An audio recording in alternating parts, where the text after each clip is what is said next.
You're listening to the Sisters in Loss podcast, a faith-based grief and loss podcast for Black women, where you will hear stories of miscarriage, infant loss, stillbirth, and infertility to learn there is a testimony in tragedy. You will learn how to heal, gain clarity, find hope and peace, and turn your pain into your purpose after loss. I'm your host, Erica M. McAfee. It is April, Sisters in Loss, and it is Fertility Awareness Month. 1 week is not enough to recognize those who have been diagnosed infertile and have yet to get pregnant, stay pregnant, and bring a baby home. This month, we are recognizing our sisters who have fertility conditions like PCOS, endometriosis, or unexplained infertility. Welcome to episode 42 of the Sisters in Loss podcast. In today's episode, we have Lisa Henderson-Jack, who shares her uterine fibroid journey with heavy periods, menstrual cycle charting, and fertility awareness method, and her podcast, Fertility Friday.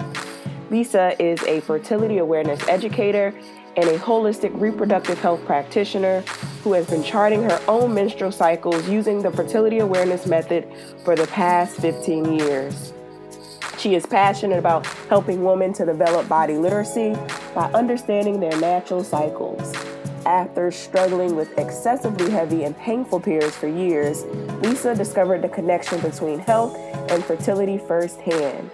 Her personal experience of overcoming a Hashimoto's diagnosis and uterine fibroids has influenced her practice immensely. Lisa created her weekly radio show, the Fertility Friday podcast, to connect women with a deeper understanding of how fertility and overall health are connected and intertwined with their menstrual cycle health. In this episode, we dig deeper into how we are taught to prevent pregnancy via birth control versus actually how to get pregnant. We also discuss how to get off birth control properly and how to chart your menstrual cycle with the fertility awareness method. And what 1 million downloads of Fertility Friday podcast means for Lisa. Here is Lisa Henderson-Jack. Thank you, Lisa, for being on the podcast. Well, thank you for having me. I'm excited to be here. No problem. So tell us about yourself and what you do. Well, I am a fellow podcaster, so I host the Fertility Friday podcast, and I'm also a fertility awareness educator. And so what that means is that I support women to learn how to chart their menstrual cycles and to really to understand that deeper connection between their menstrual cycle and their overall health. So one of the, as women, we're not taught about how our body works, the most basic functions. It's only really when we are trying to start our families, typically, that we're exposed to all of this information. When we're growing up, we're taught that we can get pregnant every single day of our cycles. And then for any woman who's tried to conceive and it didn't happen right away, all of a sudden it's like, well, wait a minute, obviously I'm not fertile every day. How does this work? And so that's a really big piece of what I do. But it goes deeper because in addition to just learning that there are certain days that you can get pregnant and there's certain days that you can't, when you start monitoring your menstrual cycle health, you can really get some insight into what's happening, especially if you're having fertility challenges. You can at least get a little bit more information about what could be the underlying cause. Awesome. Yes. And that's so true, especially going into National Infertility Awareness Week, and for people to understand those causes of their infertility. It's so important to for those who have the desire to get pregnant again. So tell us about your loss story and your infertility journey. Well, I would have to say I didn't have a lengthy fertility journey. So in my case, I had been charting my menstrual cycles for a really long time. I started monitoring my cycles when I was about 19 or 18. And, when I got married, my husband and I decided to start trying maybe within the first year we were married. And so being that I charted my cycles, I knew exactly when to try. And so, we tried for, I think, about 4 months, which isn't, I recognize I've spoken to a lot of women, so I know that, in the ground, like it's nothing. 4 months. But so we tried for 4 months. It was interesting though, because I knew I knew when I had my cervical mucus, I knew when I was in my fertile window. So, and after a decade of avoiding pregnancy, I kind of assumed that I would just get pregnant that first try. So then, 4 months later, I did conceive. And because I charted my cycles, I knew, because I knew that it was 3 weeks after ovulation. And so I waited, that one extra week. And then I, peed on the stick, did the whole thing. And so it was not to kind of be over dramatic. So, but, I peed on the stick. My husband and I were so excited. We had a little celebration. And then literally the next day I started bleeding. Oh my gosh. Oh, wow. I mean, now I can look back on it and just, but at that time it was just like, it was tough. So my experience with miscarriage was just, it was really early. I technically was only 5 weeks pregnant. Mm-hmm. And my experience was just like a little bit of history about me. I always had really painful periods. They were always painful from the first one. So they're no longer painful because I've sorted that out now. If I knew then what I know now, right? But that particular experience of miscarriage was like the worst pain I had ever experienced. Like, it was just, it was really, there was a couple of, I think it was like the one day that it was particularly bad, but it was like really physically painful, which is interesting because I was only 5 weeks along. So it would seem, but it was like extremely painful. And so, but then in my case, after that happened, and the following cycle I conceived, and then I had my son, and then so he's now 5, and then and then I've since had another child, so my youngest is 2.5. So, I think with my experience, I've worked with a lot of women who've experienced multiple losses, and 3, 4, 5 miscarriage, and so I recognize that my experience is just run of the mill, in the sense that miscarriage is so common. So for me, it was only after I had my miscarriage that I even started to realize, like, it was like people came out the woodwork. It was like every woman that I knew had one too. And no one told me until I had one. And then they were like, welcome to the club. Let me tell you, and we're all just sharing our stories. And it was really eye-opening that it was just so common. And basically almost every woman I know, who's at that stage, has had at least one miscarriage. Yes, and it's extremely common amongst women, and then it's even more common amongst Black women, and it's something that we still don't talk about, and it's very taboo. And it's something that I have a passion and a mission to make sure that we share those stories and we share our journeys and experiences, because it heals us, but it also heals the person who's listening on the other end. Let's talk about your podcast. Let's go into your podcast and your inspiration for starting Fertility Friday. Give the listeners a little bit about what you talk about on a weekly basis, because it's every Friday. It's Fertility Friday. So, so, as I mentioned, like, I've been charting my cycles since I'm 35. So that's like 16 years. And so my experience was a little bit different, because when I needed birth control, I was coming off hormonal birth control because I didn't feel, it's like the opposite. Like, I didn't feel comfortable with it. I had been put on the pill when I was about 16 for pain. As I mentioned, like, I had these really, really painful periods. They were also really heavy. I was really active. I was into sports. And so that really cramped my style. And so the doctor put me on it. I barely finished my sentence. I was like, my periods are painful. And he was like writing the script. So because I wasn't on it for birth control, I wasn't taking it at the same time. Like, I just was not very consistent. Okay. So I felt like, and I've always been a nerd. So I read the insert, and the insert said that if you don't take it right, so I knew that I would never feel comfortable. And with that, so this was my logic. I was like, well, if I don't feel comfortable on this pill, then I'm going to have to use condoms all the time. And if I use condoms all the time, then why am I using the pill? So then I was like, okay, so no pill. And then I found fertility awareness. So what happened was I learned it. I began teaching it. I actually took a class when I was in my early 20s, and I was also teaching women back then. And then I moved across the country. So I lived on the on the west side of Canada, and I live on the east side of Canada.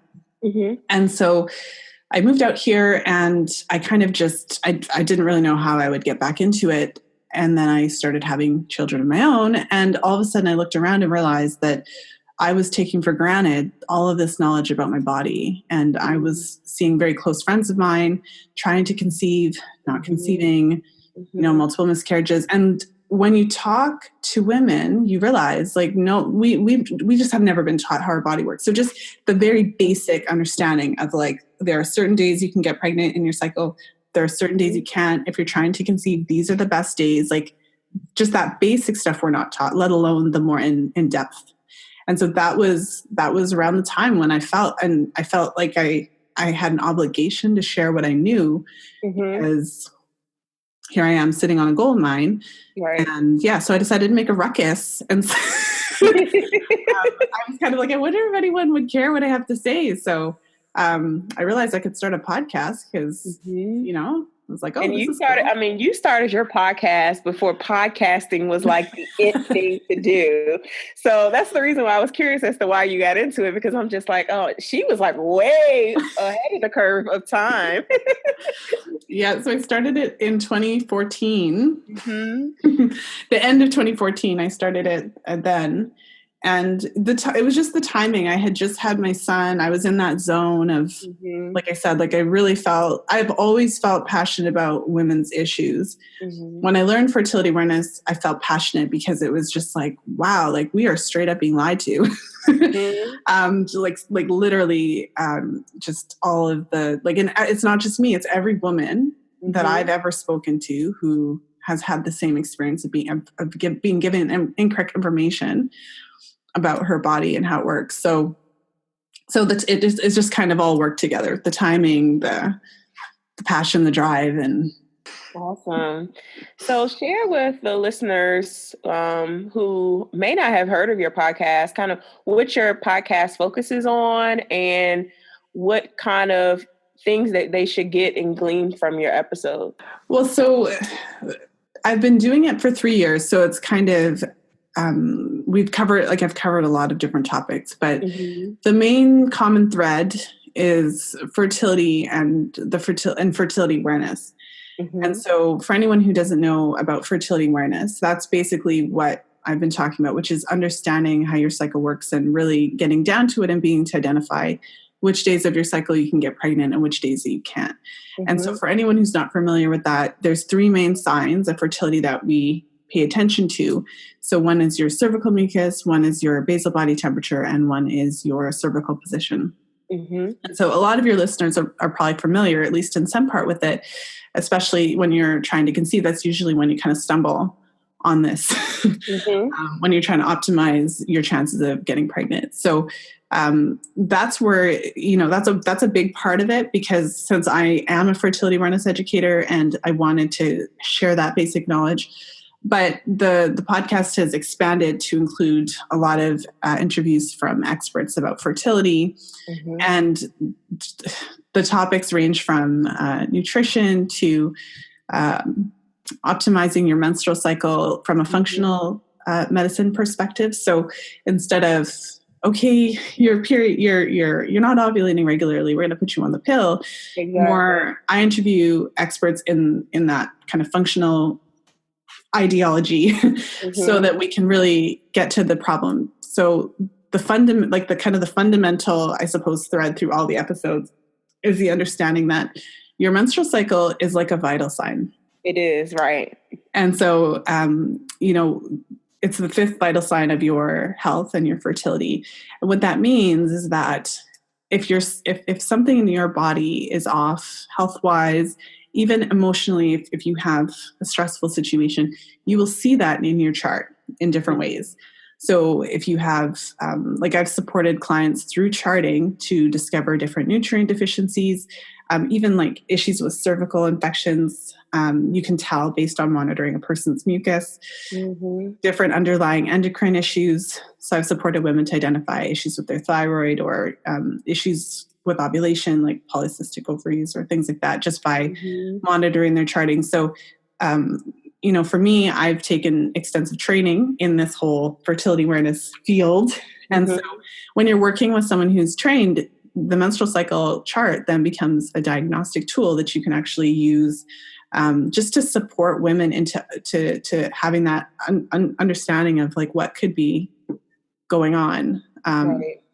I often find myself wondering, like, well, why aren't some of the medical professionals asking these questions? But when you're not looking at the menstrual cycle, then you're missing a big piece of the information. Right. A lot of my friends were in our early to late 30s. Everyone's married, everyone's getting off of birth control.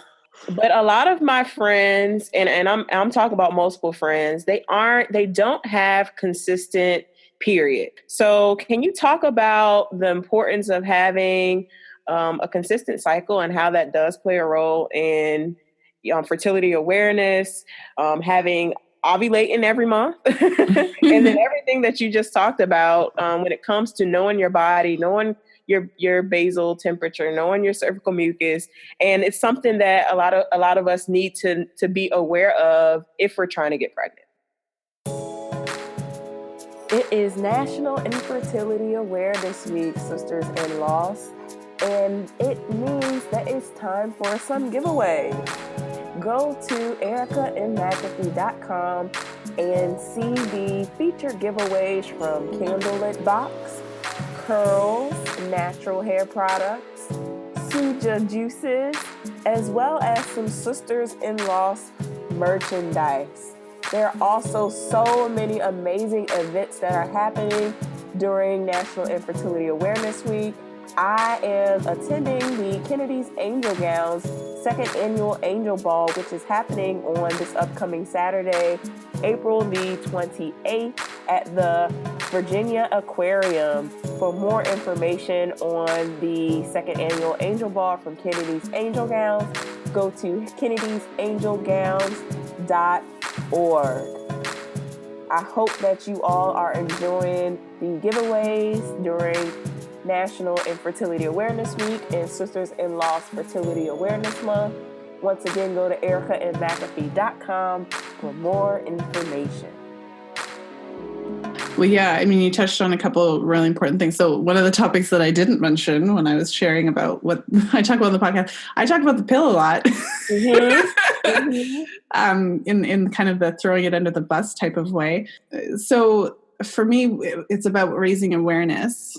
And one of the challenges that I see a lot of women facing is with regards to hormonal birth control, because part of what we're not educated about is how the body responds to hormonal birth control. So, and then when you have that fundamental assumption that you can get pregnant every day, then you make different choices. So one of the things what I always say regarding fertility awareness is that not every woman is going to necessarily want to use this as a method of birth control, right? Yeah, right. It's not for everybody. But the information about your cycle, just knowing how it works. So everyone needs that.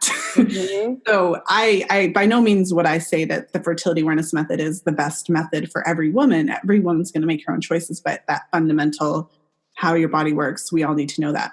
And so that comes into play as women, as we're getting into our 30s, like early 30s, mid 30s, because that assumption, that fear that we were taught about our bodies, like, oh my goodness, I don't want to get pregnant, I need to go on the pill. So one of the things I always think is, well, if all women knew that there were only about 6 days of your cycle that you could actually conceive, and this is science, like we're not talking about like saying a prayer and throwing bones in the sand. Like this is legitimate science. Like research studies have been done to verify the effectiveness of the fertility awareness method for birth control. And the effectiveness studies show that when used correctly, the method is 99.6% effective. So we're talking about a legitimate, like 2018 science verified method of birth control here.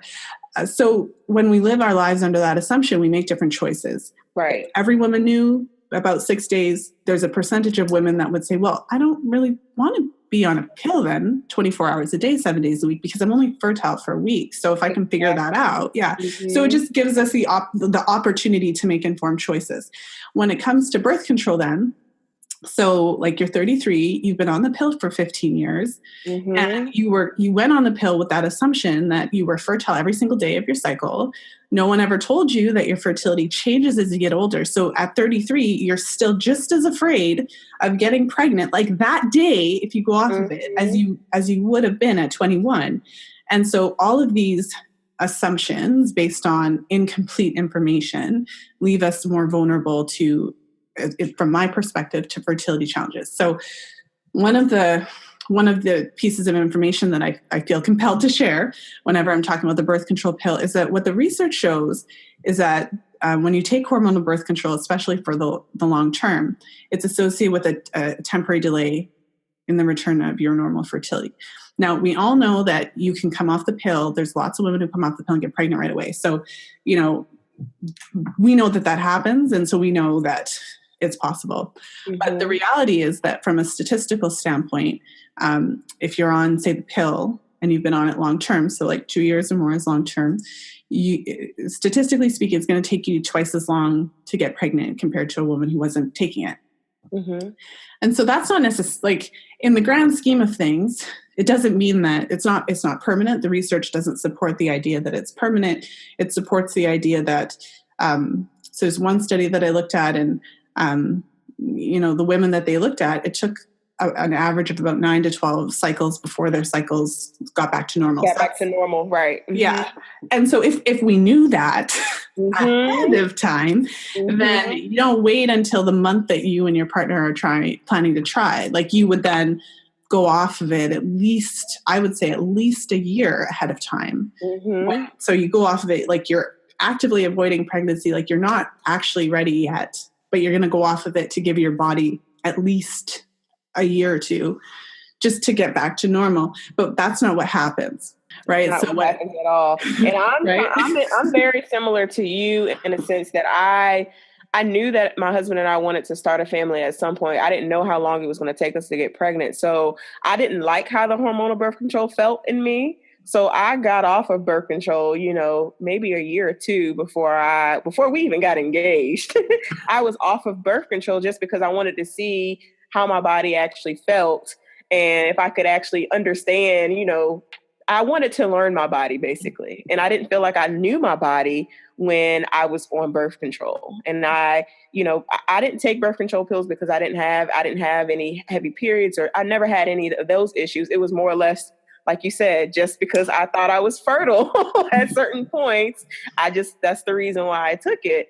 But I got off birth control because I just did not like the way it made me feel. I just did not feel my best self on birth control. And that's the reason why I got off. So it was easier for my husband and I to conceive, I believe, because I knew my body. I knew when I was fertile. As you mentioned, I knew the days I was fertile. And when we conceived, it happened because I knew what we were going to get. I knew that time frame because I had at least 2 years of knowing my body, knowing my cycle, knowing when I was ovulating. And I think that's important. And that's hard. That's hard for us to learn if we just don't know. Sometimes we just don't know what we don't know, Yeah. Well, and I mean, at this point, we just have to take it into our own hands. So I'm making a ruckus and trying to share the information because ultimately, who are we waiting for? Like, no one's coming. Nope. What you mentioned about periods being irregular and stuff like that. I mean, I have a lot to say about the concept of irregular periods, but I think one thing that is interesting about the research around hormonal birth control is that for women that did have, so if you were put on the pill because you did have irregular periods, meaning like you didn't know when your period was coming or you only had like 4 periods a year, then you are you're more likely than when you come off of it to have like hypothalamic amenorrhea or post-pill amenorrhea, meaning like you're more likely to have that situation where you come off the pill and it either takes a really long time for it to come back or you're still waiting for it to come back a year or two in. So it's important to like, the pill doesn't cause that. The research doesn't support that the pill causes that. But if a woman did have those types of issues before, the research shows that, it is contraindicated for her. Right, exactly. But we know that that's not we know that it's still used in that way, even though the research would say that for a woman that does have erratic ovulation, and it's actually contraindicated because it's statistically it's going to take her potentially longer for her cycles to return. If they weren't normal to begin with, the pill doesn't actually make them better. Right? Exactly. It just covers up the problem. And then they'll so go the back. problem, So in the background, it's like background noise. Like in the background, the noise is still like one of the women I interviewed. She's a really great example. It's like you have your fire alarm in your house. That would be your period not coming. So when we think of your menstrual cycle as a vital sign, so if your periods stop coming, or if they're not coming regularly, so to get at your question, it is giving us information about our overall health. Right. And so we kind of know in the back of our mind that we're supposed to be menstruating. And you kind of know, like you hear about athletes, like women who are in the Olympics, like they're training their bodies, they have no body fat, their periods, or, you know, in other cases, like if a woman has an eating disorder or things like that, or there's just different scenarios, but you know that your period stopping is a sign of a health issue. A health issue, right. So when you think of it that way, then like if paying attention to your menstrual cycle is important, because it's actually like that fire alarm going off. But then when you take the pill, it's like putting a piece of tape on it. That's a great way to describe it. And I think that'll be beneficial for a lot of the listeners here, especially for those who are in that process of trying again after they've lost and they have had secondary infertility, or they just have been trying for, some period of time. So I think that would be that all of those answered my questions about it, just because I know I have friends who are in that situation, and hopefully that'll be a blessing to them as well. So you have hit 1 million downloads. How does that feel? It's amazing. So that was pretty recent, actually. That was like last month. So when I first started the podcast, so it was like me in my basement, like we are in my basement right now. Right. But when I first started, I remember just literally thinking, I think this is important. I want to share it. I was a little bit nervous about putting myself out there, but I was like, you know what? The issue itself is more important than my nervousness. So I'm just going to do this. And I just remember thinking, like, I wonder if anyone's going to care what I have to say. And I remember when I hit 10,000, I don't remember how long that took, but it was like I think maybe I was around like 20 episodes or 30 episodes in, or I don't know, but it was like half a year or something, or I remember it hit 10,000 downloads and I was like, oh, wow. I think I even have it on a podcast because I told one of my guests and I was like, yeah, my goodness. Cause she's a friend of mine. I was like, I hit 10,000. She's like, that's insane. So I guess what it means for me now is just that, the women have spoken. This is important. So if anything, it's just made me more kind of crazy. Yeah. And I mean that in a good way. In a good way, right? Like just more passionate about sharing this because women are hungry for this. And the most common email I get, thank you so much, Lisa, for doing your podcast. You've changed, I feel like it's changed my life. I never knew any of this stuff. And it's like a total brain dump. And, it makes me happy. It would be nice if it was just taught in schools, but it's not. So one woman at a time, we just have to keep making. So I don't know if that really answers your question, but it feels good. It's good. No. I think it does. It does answer my question, because I think that I was really happy. I was dancing. Yeah, the impact that when you started, 3 almost 4 years ago, you didn't know that was the impact that you were going to have, and to have that impact and to know that you're doing what you're called to do. You're helping women through this, and you're impacting their lives and helping them get to their goal, which is to have a baby. And I think that's amazing. And that's the reason why I was so happy to have you on the podcast, because I think that your podcast focuses on a lot of the fertility, a whole range of different topics. I mean, you have over almost 300 episodes, or no, not quite, almost 2. So I'm going to hit 200 in a short and a hot minute. Yeah. So she has so many different topics that she has there around fertility. And then you do a lot of live coaching sessions for fertility awareness. And I think that's amazing as well. What other services do you offer around fertility awareness? Well, so I do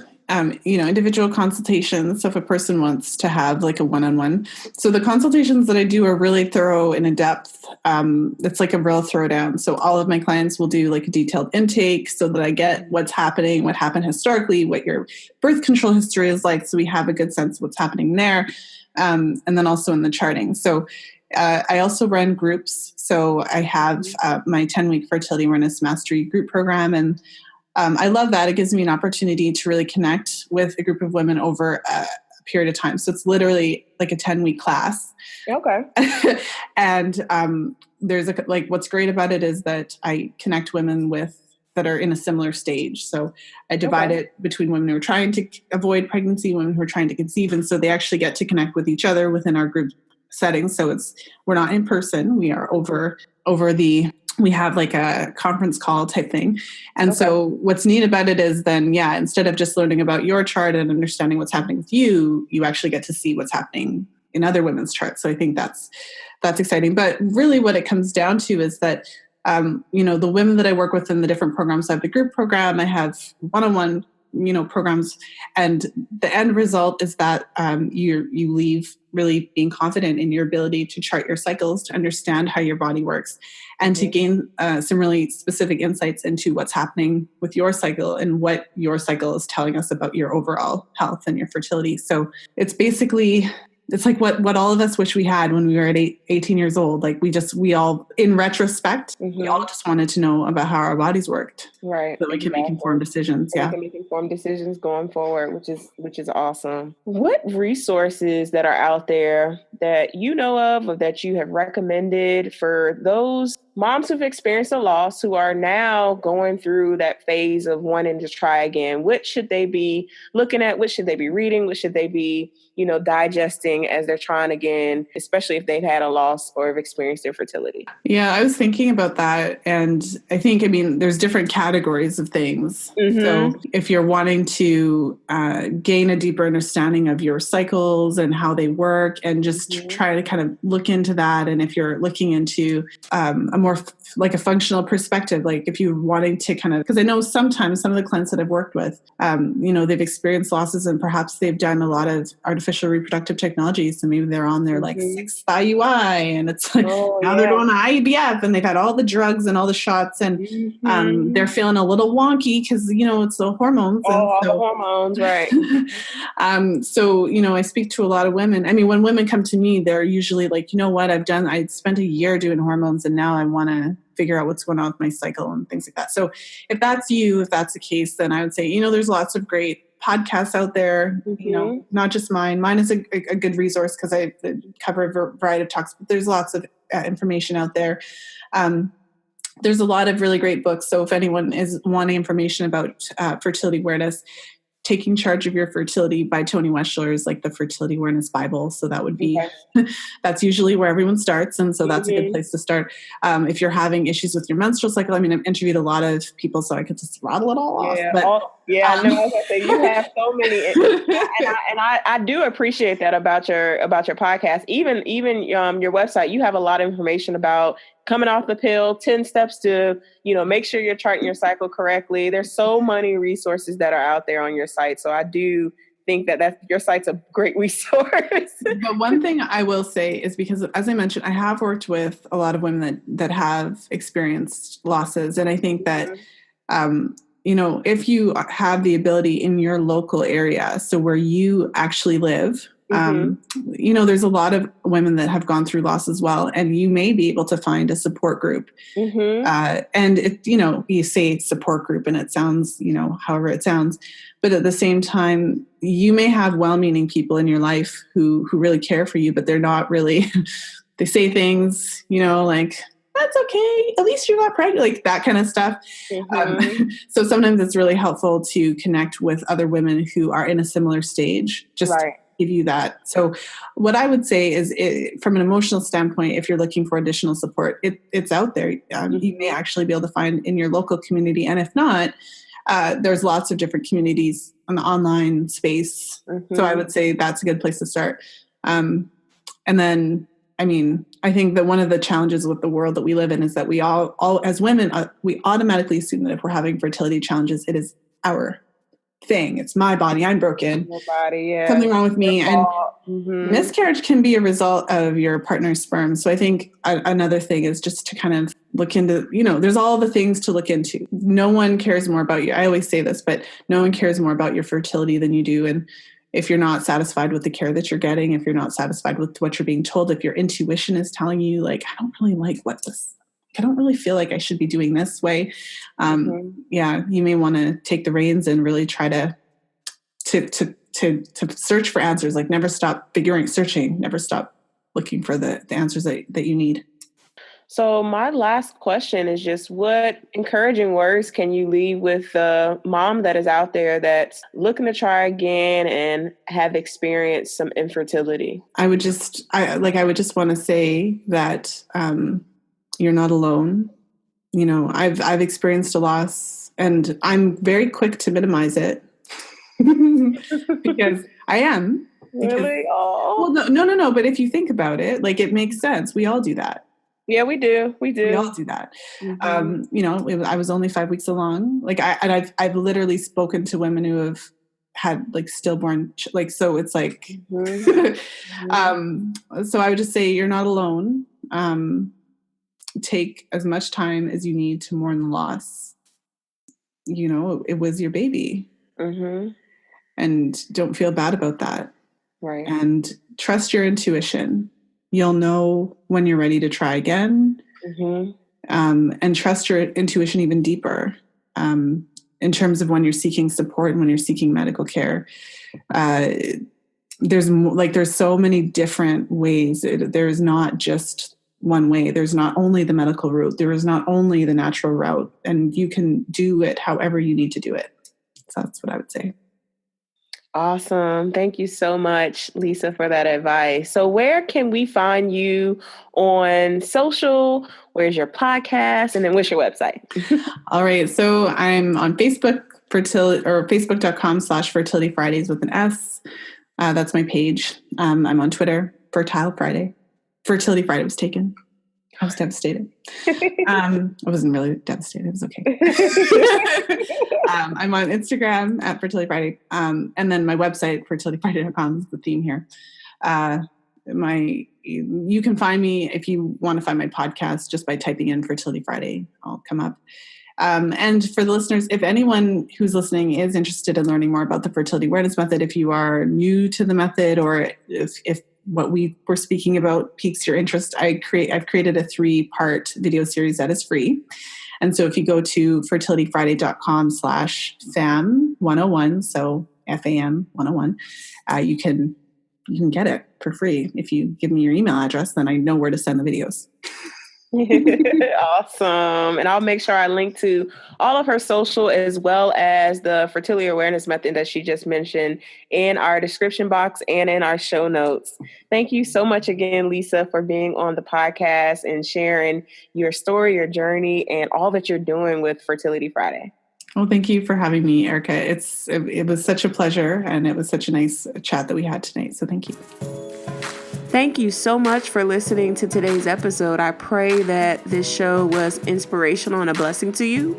For show notes, visit ericamcafee.com/podcast. Please join us in our offline discussions in our private Facebook group by going to sistersinloss.com. If you're listening in Apple Podcasts, please rate and subscribe to us and leave us a 5-star review. I pray that you all have a blessed week. Keep the faith, and I'll talk to you next Wednesday.